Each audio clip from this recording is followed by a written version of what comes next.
Hello, everyone. Happy Monday. Happy Monday. Hopefully this won't fall off like last time. Hi, everyone. Happy Monday. Colleen Patrick-Goudreau here, author and animal advocate. And I'm here with, number one, a couple announcements, and number two, to tell you what I'm making for dinner, because it's pretty good, and it's really easy, and you can do it yourself. And number three, I have a prize to give away, and you can win it. And I'm going to be doing these giveaways actually pretty frequently. I have lots of books. I have duplicate copies of books because people send me books. I have books that I receive. I have books that I love. I have books that I've never read. Gifts, things, all sorts of things. So there are ways that you can win this prize, and I'm going to tell you momentarily, like right now. So number one, announcement is there is a new World of Vegan video that Michelle Kane and I from World of Vegan just made recently, and it's on, you know, if you're feeling down, if you're feeling stressed about what's going on in the world today, especially politically, what my thoughts are about how to feel engaged and how to feel motivated and how to feel hopeful rather than hopeless. So go to World of Vegan's page on YouTube and go check out that video and share it, because I do think it will help people, and we can, you know, talk about that as well.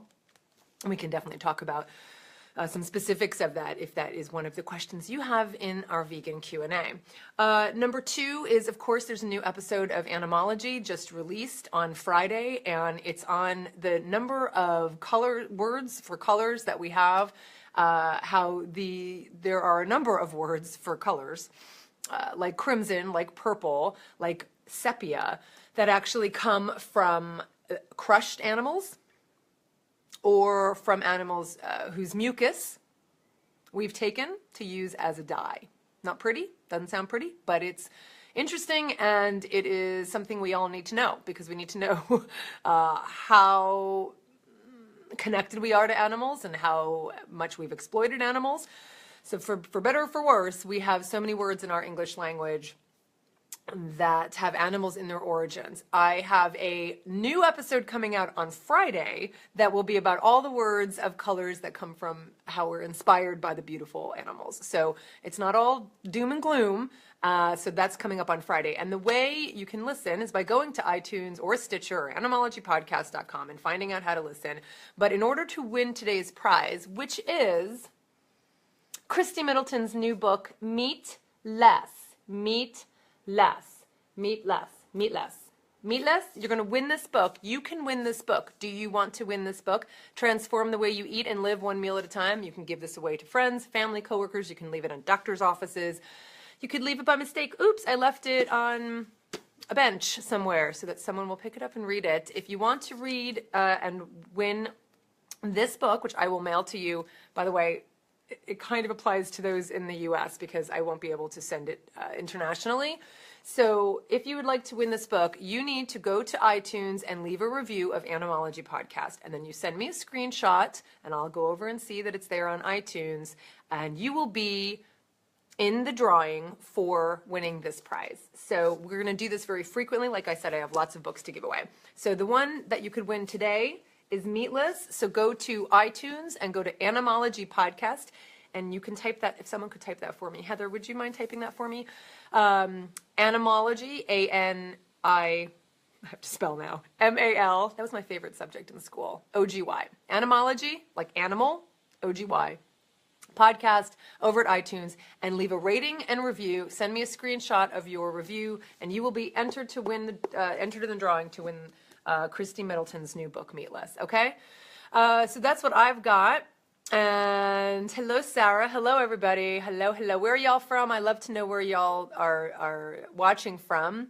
Thank you, Sarah. It's very sweet. And this is your time to ask questions. I have my dinner on.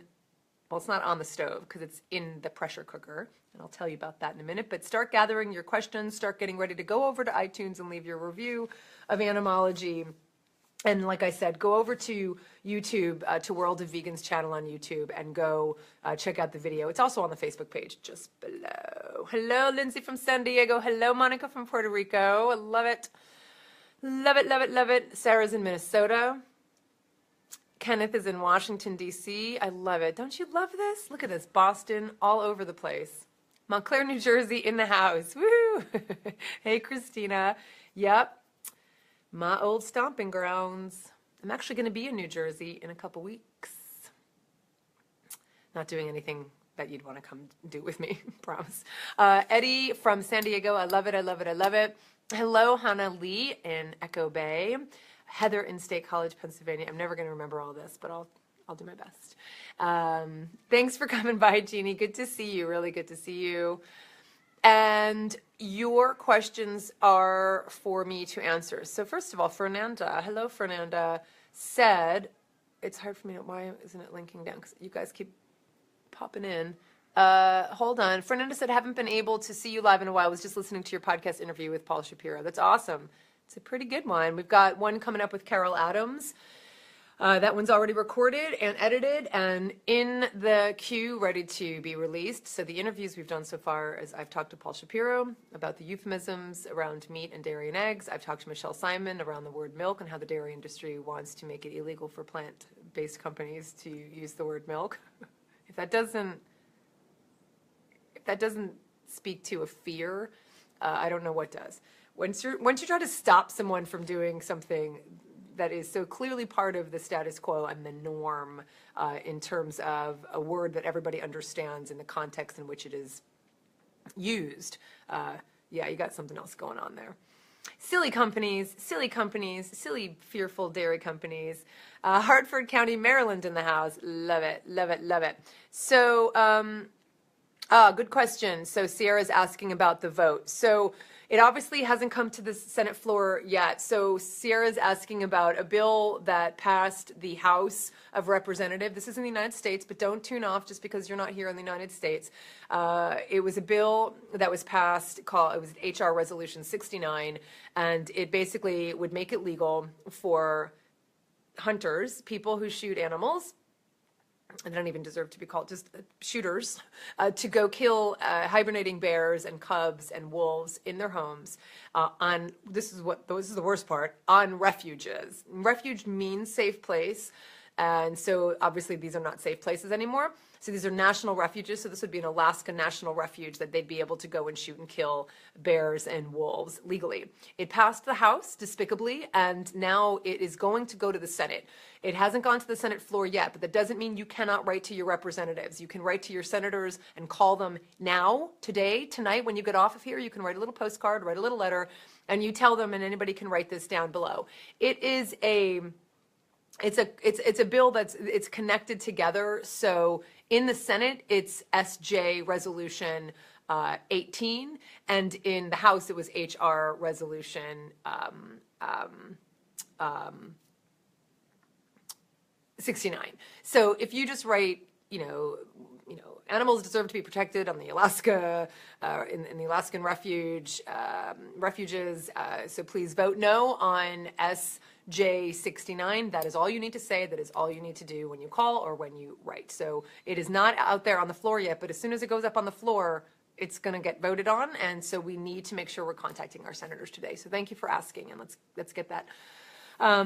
Let's get that one, because it will be signed by Trump if this passes through the Senate. It will get signed by Trump.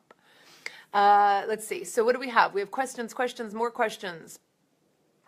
I'm having trouble scrolling. Fernanda, thank you for listening to Animology. I assume you've already left a review. I know you have. I just know it. Hey, Kevin from BC in Canada. I hope to get there one day as well. Kenneth said, I've been trying to be vegan for many months, but I keep failing every time. I just get so hungry. So Kenneth, first of all, Suzanne's recommending that you eat a starch-heavy diet, like one suggested by Dr. McDougall. My question would be, I know, and this is not about my own, plug, but honestly, I really recommend you do the 30-day vegan challenge. You can go to cowspiracy.com /take action. Just go to take action at cowspiracy.com, and you can get the online program for free. If you want more recipes and more support, it's just a paid program, but it's very reasonably priced. It's like $30, and you can also get the book and the online program. You can get the book through Amazon for like $17. The point is, I guide you through those kinds of questions that people have when they're making the transition. Things like, I get so hungry when I try to be vegan. One suggestion I have for you, and I'm not being sarcastic, is when you're hungry, why don't you just eat? Because if what's happening is you are quite literally eating fewer calories when you're switching out from animal-based products to plant-based foods. You are naturally eating fewer calories. Why? Because there are more calories in animal-based products. Why? Because they are more based on fat. And there are more calories in fat than there are in protein and carbohydrates. So very naturally, when you just start making some switches, when you switch from, like an animal meat-based burger to a plant-based burger, even though you might still have a bun and you still have ketchup and you still have lettuce and it still has this wonderful patty and it's delicious and you have a salad with it or French fries, whatever, you're still eating fewer calories because that patty is less calorie dense. Now it's more nutrient dense, which is a good thing. But it's less calorie dense, which is why some people naturally lose weight when they start eating plant-based. So that's number one. However, if by the end of a meal that looks the same as an animal-based meal you've had, but you're still feeling hungry, have more. Have more food, but make it nutrient-dense food. So, revolving, so one suggestion that I think is really great is have a really big hearty salad with grains and beans and nuts for the main part of your meal. And then if you're still hungry after that, then have a veggie burger, then have, some, vegan chicken strips or whatever, but make the nutrient-dense part primary. Does that make sense? Does that help? So, so what's happening is not that you're being vegan. That means you're more hungry. It's that you're eating less calorie dense foods, which is a good thing in terms of your waistline, and also because you're eating more nutrient dense foods, and nutrient dense foods have naturally lower calories. But if you want to increase the amount of higher calorie plant foods, then increase the beans, increase the nuts, increase the tofu, increase the tempeh. Those are our higher calorie foods. Increase the avocado and the higher fat plant foods, the coconut, etc. So those are going to give you more calories, but more nutrient density, and they're not going to give you any sleepless nights because you won't be contributing to any violence against animals. So I hope that helps, but get yourself a copy of the 30-Day Vegan Challenge because that's the kind of stuff I talk about in there. Lindsay says, I was vegan for 4 years and added cheese back into my diet a couple years ago. How do you recommend weaning off cheese? It's hard. It's weird. I'd love to be full vegan again. It's hard. It's weird. I like how you're already characterizing it. So by the way, go to Animology Podcast at iTunes and you can win a copy of Meatless. If you go and leave a review and a rating and you send me a screenshot at support@joyfulvegan.com. And if someone could please type that down below, just type Animology Podcast. You could even grab the link for me at iTunes. You can go to iTunes and then you click on the little arrow and click copy URL. You can put that right below in the comments, everybody. People can click right over to that link, leave a review and rating, and you will be entered to win a copy of Christy Middleton's beautiful new hardcover book, Meatless, and I'll send it right to you in the United States. So good, Kenneth. I'm really glad that helps. So back to your question, Lindsay. So one of the things I talk about in the 30-Day Vegan Challenge, so I am going to refer you again to that. I also talk about this on a YouTube video. I talk about this in my podcast, but you'll see it all condensed in one place in the 30-Day Vegan Challenge. There's a chapter called There's Life After Dairy-Based Cheese. So when you talk about cheese and how you started eating cheese again, the first thing I like to ask is, in what form? What form of cheese did you miss, dairy-based cheese, that you felt you couldn't get in the plant world? So I'm going to wait for you to answer that for me, Lindsay, and then I'll talk a little bit about something else as well.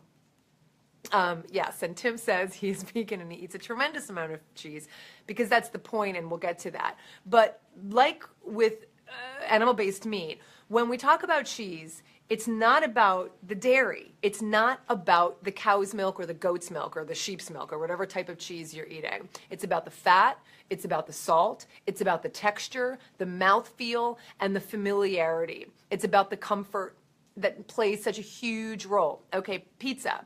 So when you were vegan and you were eating pizza, I assume you were just eating cheeseless pizza, no cheese, no vegan cheese. And I don't know when you were vegan. Perhaps it was before there were so many choices for vegan cheeses. And that didn't feel satisfying enough to you? Did you feel that pizza, because I love pizza with just kind of the original pizza was the marinara pizza. The original pizza was a cheeseless pizza. So the Italians know what they're doing because it was all about a good crust, a really good sauce, and some basil and the right amount of salt. So if that wasn't satisfying for you, including piling on all the vegetables that we can pile on these days, tell me then, did you try it with vegan cheeses and what was the result? Or was it just a matter of convenience that you felt that when you were ordering pizza from a restaurant, you didn't feel like there were options, you didn't feel like ordering a separate pizza for yourself when you were with non-vegans? Tell me a little bit more, because that's what it comes down to. It comes down to the fat and the salt and the flavor and the texture, the familiarity of the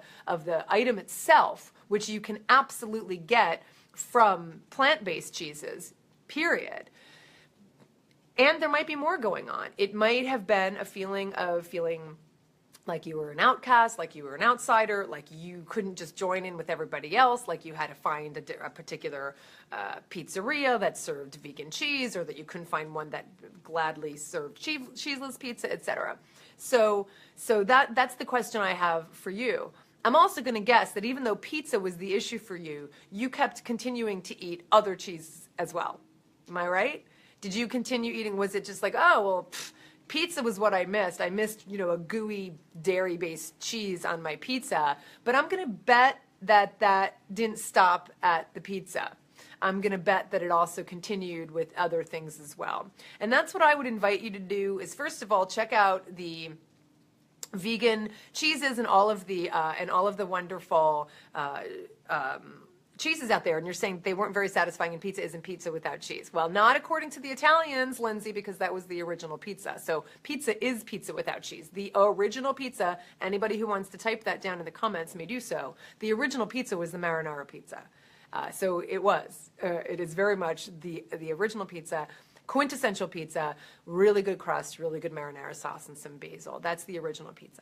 But any other cheeses you'd recommend? So yes, and yes, you ate cheese with wine, of course, that goes on. So there was just the Natural Food Expo down in LA. I say down because I'm in Northern California, and it was just down in LA. I know that there were more cheeses that were just released at the Natural Foods Expo. So go just find some bloggers who talked about cheeses and other foods that were released there. But absolutely, you get this shredded follow your heart mozzarella cheese that, everybody's different. Some people like the Dea, some people don't. Whatever you like, it doesn't matter. There are enough vegan cheeses out there to satisfy everybody. Miyoko now has a wonderful mozzarella, like a beautiful fresh mozzarella that is a really sophisticated mozzarella. So it's not just the ooey gooey, salty, fatty Dea and Follow Your Heart, which are great and they have their place, but it's a more sophisticated kind of a fresh mozzarella, and that's Miyoko. And of course, field roast chow cheese as well. Heather, does field roast chow cheese come in the shreds? I'm just wondering, because that's a little easier when you're making pizza. Of course, you can shred it yourself. So those are some that I would recommend, but don't think only in terms of the kinds of pizzas that we are so accustomed to and that we're told that we're supposed to like. If it's fat and salt, and that's really what it comes down to, you can add so many different things to the pizza that's going to create that. My favorite pizzas, to be really honest, now I've been vegan for 20 years. I don't miss a gooey cheese pizza. Once in a while I'll have it, with a Dea or Follow Your Heart. I don't miss it, so I love, like I said, the original kind of just a really simple marinara. However, I love pizzas with like a cashew cream that you can easily make. Like you can make it so easily. Miyoko is spelled that way. Thank you, Sierra, for writing that. It's getting easier to find in stores because their distribution is growing like crazy, but you can buy it online. And it is really fantastic. It's so sophisticated. Where do you live, Lindsay? Where are you located?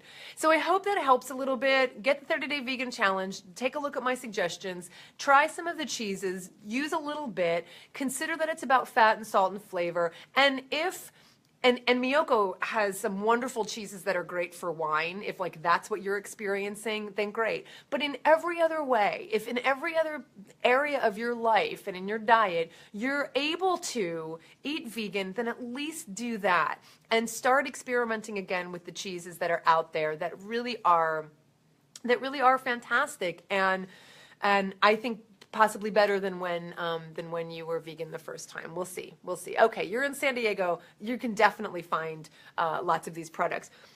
You could probably find on Miyoko's website where the cheeses are available down in San Diego, and any other of these cheeses as well. So good luck. Stay in touch. Get yourself a copy of the 30-Day Vegan Challenge. It's like, I don't even know, like $15, $12, $9, something ridiculous at Amazon. It'll definitely give you some guidance as well. Awesome, awesome, awesome. I love it, I love it, I love it. That's fantastic. Okay, what else do we have? I saw, so Michael said, I loved cheese before going vegan. The desire and craving went away completely after a while. I do love Miyoko's and a couple others once in a while, but I don't need it on pizza anymore at all. Indeed. You're welcome, you're welcome, you're welcome. Melissa is on day 8 of the 30-Day Vegan Challenge. That's awesome, Melissa. I love it. Are you doing the online program or the book or both? That's fantastic. I love it. I love it. I love it. I mean, honestly, when I made that program, it was several years ago now, and there are so many more products and restaurants and resources than were available when I first made these videos. They're going to be out of date soon, so if anybody wants to fund me shooting all new videos, let me know, because there's a lot more to say and there's a lot more to do.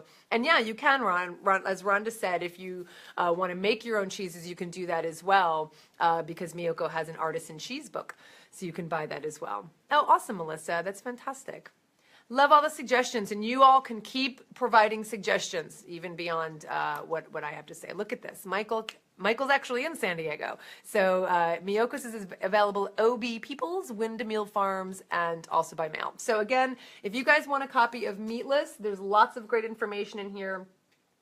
If you're already vegan and you don't need the book, you can get it as something you can give as a gift to others. So you can win this book by going to iTunes and writing a review and leaving a rating for Animology Podcast. I am urging you to do it because you can get this book in your hands and you can inspire people around you. So go to iTunes, leave a rating and review, and then send a snapshot, a screenshot to me to support@joyfulvegan.com, and you will be entered for the drawing to win that book. And when you win, we'll reply, we'll get your mailing address, and we will send this out to you. And I'm going to be doing this pretty frequently. Hi, Suzanne. If you're driving and listening, I don't want you to type, and I don't want you to respond. So later you can respond, and you can go leave your rating and review. Carolina. Which one? I find mushrooms to be great on pizza with some veggies and good seasoned sauce. No need for cheese, indeed. Linda Gross, hi Linda, says that Neil Barnard, of course, has a book about getting off of cheese. Yeah, I can't remember the name either, but someone else will remember and put that below. And Lindsay says, you guys are great. Yeah, you're going to get a lot of great suggestions here. You can send the screenshot, and if you can write this down, Sierra, to support@joyfulvegan.com. And we'll get the screenshots, and then we'll put you in the running, and then we'll pick a winner randomly and send out the book. Yeah, the cheese trap is one of them. Thanks, Michael. Every time I scroll down to see more questions, it bumps back up. So if you guys have questions, enter them again, even if you've put them already below. And as I said, I really encourage you to go to World of Vegan's YouTube channel. I put out the video. Thank you, Sierra. Michelle put the video out today talking about how to stay engaged, how to stay motivated, how to stay hopeful during a time when a lot of people are feeling pretty fearful and exhausted and overwhelmed. And I have some suggestions on what to do. I have to tell you that today was, I take these media breaks where I don't go. Twitter, I think, is the most toxic place for me. And I can tweet and just look at my own feed, and that's fine, and I'm there, and if you want to engage with me, I'm there, but I can't go to the main feed and look at all the political people I follow, not because I'm engaged in any kind of arguing. These are just people actually with whom I agree. It's just so toxic to just get this constant influx of fear and negativity, and when I don't go on Twitter, I get more done. I'm happier. So being engaged doesn't mean that you're following all of this stuff and reading every single headline and arguing with people online, and that's not being engaged. And so go listen to that video or watch the video. It's just a couple minutes long. You can see it actually just below on my Facebook page, and you can see it on the Twitter account as well. But being engaged means something quite different, and I talk about it in that video. So, well, Fernanda, yeah, that's actually a really good question. There is, Michael, help me. I know that you all know the title of this book, The Proteinaholic,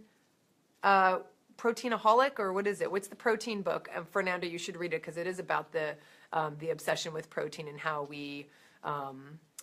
why we obsess over animal protein specifically, and it does have to do with the meat industry, and it's still dominating. I mean, when we talk about meals, we're still talking about these single nutrients. We're still talking about food in this way. This is not necessarily the right way to talk about food, is to talk about, the macronutrients and just the protein, carbohydrates, and fat. I mean, it's remarkable that we still do that. Proteinaholic by Dr. Garth Davis. Yeah, thank you, MJ. There you go. Everybody's going to write it now. Thank you. What else did I see? Ask your questions again, folks, because I'm having trouble. It keeps bouncing on me. Melissa said, oh, Melissa, I might not be able to see this. It keeps bouncing. Some people knock what I'm trying to do. It's only, oh my gosh, this is so annoying. It keeps bouncing on me. I should get my laptop, but I can't because my cat's on my lap. It's only day 8. Write again what you wrote there, Melissa, because I can't, it keeps, there it goes. Some people knock what I'm trying to do. It's hard. It's only day 8. Oh my God, this is so annoying. It's not you. Is this something's wrong with I like these videos for encouragement. Absolutely. And that's exactly why I do them. That's exactly why we have the 30-Day Vegan Challenge support group. So I don't know if you remember, Michael, if you could put the link for it so people can join the 30-Day Vegan Challenge support group. You just request to become a member, and it's moderated by fantastic people, including kind of unofficially, Michael, you're one of the moderators. I think you probably already know that. So go check out the support group on Facebook for the 30-Day Vegan Challenge. It is not Michiko. Michiko was a lazy bum all day. So was Charlie. It's actually Charlie, and no, never move the cat. So here is Charlie. Right here on my pillow. I have a pillow on my lap and then a cat. I've been bouncing around all day. I actually tried working outside for a little bit this morning, but it got too cold, and now it's raining, which is fantastic. It's raining. I mean, it's fantastic, although I bought a bunch of plants to start gardening. I'm ready to get my garden going. Someone asked, I had broccolini a couple times last week, and someone asked me if it's from my garden. I wish my garden was that prolific. No, I'm just starting to do my garden again. It was dormant all winter, so we just bought potatoes and chard and peppers and lots of herbs, and of course 3 different tomato plants. So I can't wait to get that back in the ground. And I know today's the first day of spring. Happy first day of spring, everybody. And I was really hoping to do some gardening today, but it is pouring rain, and it was not conducive to being outside. Do I have a meal that I serve to non-vegans? The kinds of meals that I serve to non-vegans tend to be very hearty and comfort-y, if that's a word. And I don't tend to start with something like tofu or tempeh or seitan, although that's probably true. So for instance, we're going to have some new neighbors over for dinner. And I know what I'm going to make is going to be some kind of really hearty stew, something that's really rich, and something that's really familiar. I like to make things that are really familiar so that people can't go, well, that's vegan and that's kind of weird and I don't want to eat that. I want them to feel like, oh, this is vegan. I already eat this. This is something I eat all the time. I didn't call it vegan, so I didn't realize it was vegan. So that's what I tend to make for people. And then, making sure we have good bread and lots of greens. I still love making a fantastic salad for them, and usually some kind of big hearty stew. That depends on, in the summertime, lots of grilled vegetables, and also, kind of more summer salads. We make a lot of summer salads in the summer with all the farmers market veggies. So yeah, but still keeping it pretty familiar. And then I also, it's actually funny because whenever we have parties for neighbors, for mixed groups rather than just our friends, most of whom are vegan, I do tend to make like my tempeh pate. Everyone loves my tempeh pate, and I'm contradicting myself because tempeh is not the most familiar food to Americans because it's an Indonesian staple. It's not used a ton in American cuisine, North American cuisine. And I think it's kind of starting to go out of favor a little bit. Seitan, I think, is increasing, and tofu is even increasing, which is fine by me. They're all great. But I love making my tempeh pate. It blows people away, mostly because of the fat, because I use garlic aioli, and then the salt, because it's delicious. Sierra just finally got my baking book, and I can't make enough of those oatmeal cookies. Oh, those are good oatmeal cookies. Thank you, Sierra. The Joy of Vegan Baking, 10-year anniversary this year. Thank you so much. I love tempeh. Oh, you love my tempeh pate. I know, it's so good. Michael, if you have time, this is unreal and approved by every Omni ever. Oh, it's from a Veg News. The Veg News, cool. From Allison. Cool, awesome. I'll check that out, and I think everybody else will as well. And Sierra does pasta because that's familiar, but I wanted to do something else. It depends. Pasta I tend to not do because I still feel like non-vegans think that vegans just eat pasta. I don't know. I think good pasta dishes are great, but I don't tend to love pasta myself. I would do something like a big old pot pie. So lots of veggies, and you can even do vegan meats in there as well, and tofu, whatever else you want, with carrots and potatoes. You can make it more of a brown sauce. You can make it more of a cream sauce, and making a fantastic pot pie with a big biscuit dough that's like covering the top, and it's golden brown, and it's kind of oozing hot molten yumminess from underneath. That's something I would make. And I love your thumbs up at that moment. I think people were in support of that. The tempeh pate is in the vegan table. And I do have a few pasta dishes in vegan table as well. Carolina, I am really a social person. I feel that. Hold on, I'm having trouble again. I feel that. Oh, this is so annoying. You guys, if you have a question, type it out, copy it, and then paste it so that if I don't get to it and you have to paste it again, you don't have to retype it. But I'm having trouble scrolling up. And I can't get up to get my laptop. I have a feeling you're saying something about the social aspects. If someone else can actually copy and paste what, who is it there? I just saw it. Oh my God, this is so, Carolina, if someone can copy and paste, okay. Which is the most difficult aspect of becoming vegan?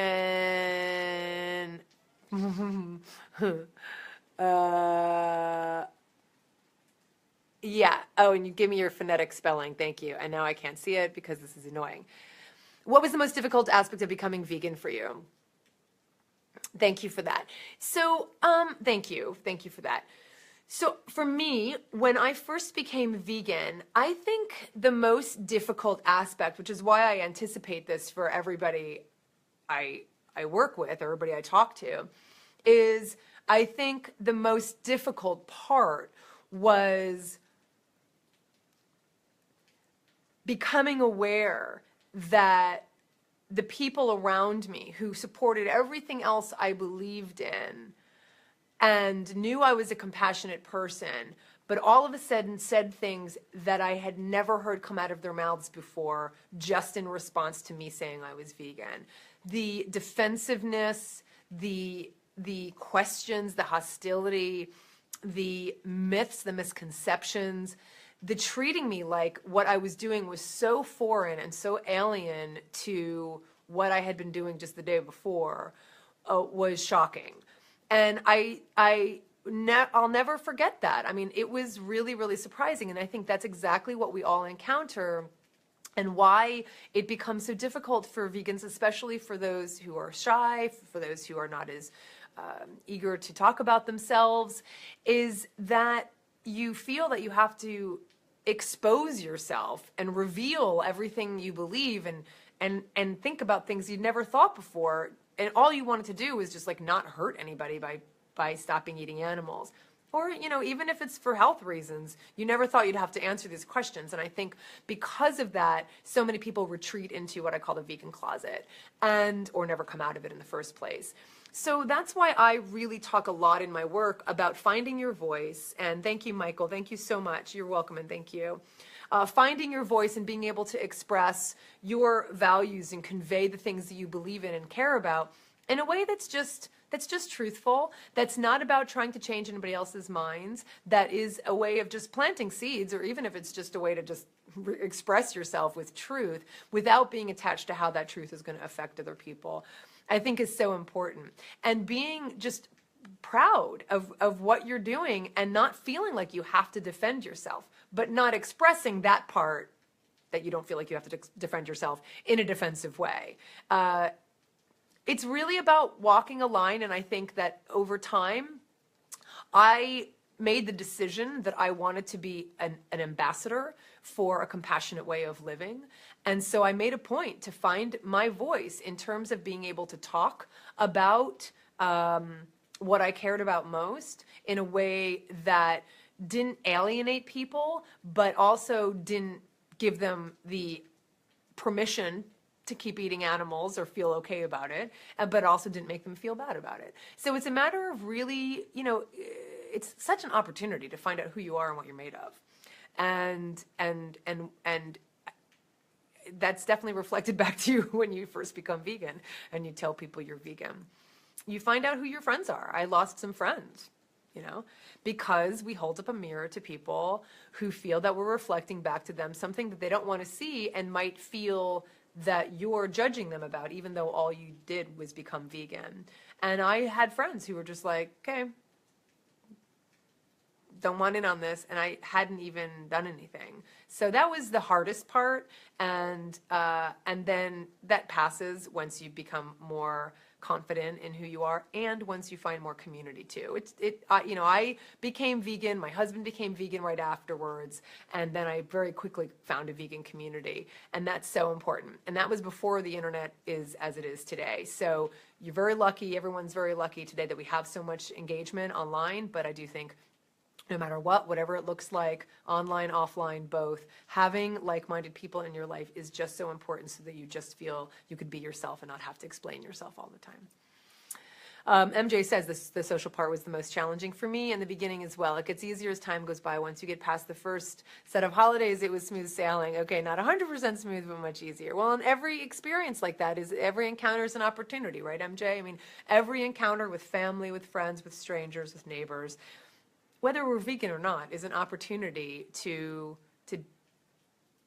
be the best people we can be and to speak truth to what we care about. And every encounter is that opportunity. So we're not going to do great every time. We might get flustered. We might feel emotional. We might not say the perfect thing. It doesn't matter. Each time, each encounter is an opportunity to speak truth and to speak on behalf of the things we care about, and to speak on behalf of the animals who have no other way to speak. They're relying on us, and that's why I think it's an honor to be an ambassador for them and for compassion. And Liv says, and sometimes you're pleasantly surprised by people's positive reactions. Absolutely. And I don't mean to say that every single person you tell you're vegan to when you first become vegan is a nightmare. I'm not saying that at all. It was just surprising, I think, when I first became vegan. And that's why I always talk about this in my work, when people were defensive and like mean. I was like, what? I don't want to kill anybody. Like, that's all it is. Like, everybody calm down. We're just talking about like not, hurting anybody. And it can be funny. People can be funny. People can be funny. All right, have you left your review? If you leave your review and rating at iTunes for animologypodcast.com, you can, did I say animologypodcast.com? No, at Animology on iTunes, scratch that. You can win a copy of Meatless, Christy Middleton's new book, Transform the Way You Eat and Live, One Meal at a Time. So if you go and leave a rating and review of Animology Podcast over at iTunes and then send me a screenshot at support@joyfulvegan.com, I will go and confirm, and then we will put you in the pool, and we will pick a winner by tomorrow. And I'm going to do this by tomorrow, by Wednesday. I'll give you a chance to do it. And then we'll send you the winner the copy of the book, hardcover book, and then we'll do this pretty frequently, but you have to go and leave a review. Michiko is about to jump on my lap, and Charlie is already on it. I think people are mostly curious as well, Nikki. I do too. And it's a matter of just, speaking your compassion and speaking to other people's compassion. Michiko has left. Michiko was in the house, and then she left. Well, she's still in the house. She was on the lap, and then she left. Sierra says, now I think it's fun to look like a normal suburban housewife, and then people find out I'm vegan, and it's fun to see their reactions. Usually positive and supportive, which tells me veganism is gaining in this world. I absolutely agree. You're welcome, Kenneth. Well, thank you and good luck to you. And keep me posted and get a copy of the 30-Day Vegan Challenge, or just go join the online program. But good luck to you and stay true. And thank you, Melissa. You're very welcome. And Sierra, I think that's absolutely true. So I'm going to go finish my dinner. Well, it's actually finishing up now. Christy, my friend, author of Meatless, on Saturday night. What night was it? Friday night. Yeah, Friday night. It was St. Patrick's Day, right? Brought over some cabbage that she had from her CSA, and she was going away this week, so she wasn't going to be able to eat it, and she asked if I could use it, so I said yes. And so I thought, okay, at lunchtime, because I always recommend that you do not decide what to have for dinner at dinner time, at lunchtime I thought, all right, what am I going to have? Actually, it was before then. I said, what am I going to have for dinner tonight for my husband and I? And we always have dried chickpeas in the cupboard, and I love my pressure cooker because I can make chickpeas in 45 minutes, not having to soak them beforehand. So I put them in, I put a bunch of chickpeas, made the chickpeas. That took no time at all. So, okay, I thought, okay, I have chickpeas, and I have cabbage, and I've got potatoes, and I've got an onion, and I've got carrots. See where I'm going with this? So I decided to make cabbage, potato, chickpea, farro soup. So I had farro as well, which is like a barley, and I threw all of it in. I sauteed the onions and the garlic first, and the carrots in the pressure cooker. And then I threw in the potatoes and the cabbage and what else? Pretty much that. And then lots of spices and herbs and some salt and the farro and 8 cups of veggie broth. I actually use the veggie bouillon cubes. And then turned it on for 20 minutes. Now it's done and it's releasing pressure right now naturally. It's just going down. And I'll go and add the chickpeas and just kind of stir them in at the end because they're already cooked. And that's our dinner. It took me 10, maybe 15 minutes just to chop the vegetables. I was listening to the news. I did listen to the news this much. I was listening to All Things Considered on NPR, but as long as I don't go on Twitter, I'm okay. And now it's done, and I'll make some changes once I taste it, but that's it. So making those kinds of soups, you don't have to have a pressure cooker to do it. You could have a crock pot, or you could just have a regular pot. Just do it on the stove. And the idea is to make sure that you're deciding what to have for dinner time before dinner time. Deciding what to have for dinner before dinner time, because when we're hungry. We are, you should come on over, Tim. We've got a huge vat. You just make the worst decisions. We don't make the best decisions when we're already hungry. So just think in the morning before you go start your day, or the night before, I think is ideal, what you want to have for dinner the next night. And Tim, you probably already made dinner though, right? I'm sure you already made dinner. You've already thought in advance what you want to have for dinner. So your meal's probably already made. So go do that. Okay. So again, thanks everybody. Go check out World of Vegan on YouTube, or you can just go see the video below. It's on how to feel engaged and how to be engaged and how to not lose hope if you're feeling just a little crazed in this political, at this political juncture. So go support Michelle's work and subscribe to her channel. I encourage you to go get a copy of Christy's book, but if you want to win a copy before you go and do that, you can go leave a review of Animology Podcast at iTunes. I'd be most grateful for that, and you will be entered to win a copy of Meat Less, Transform the Way You Eat and Live One Meal at a Time for yourself or to give away to someone else.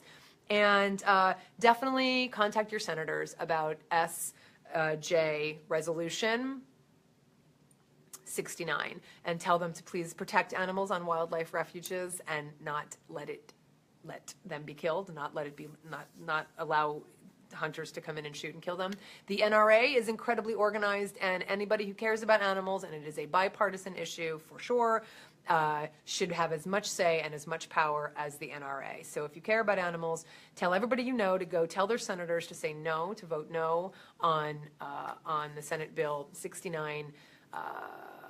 And you can go find more on Wayne Pacelli's blog if you want any more specifics. But do not feel intimidated. You do not have to explain the entire history of this bill when you call the senator's office or write your letter. So don't feel intimidated by that. They work for you, and go tell them to work on behalf of the animals. For the animals, this is Colleen Patrick-Goudreau. Thanks for watching, everyone.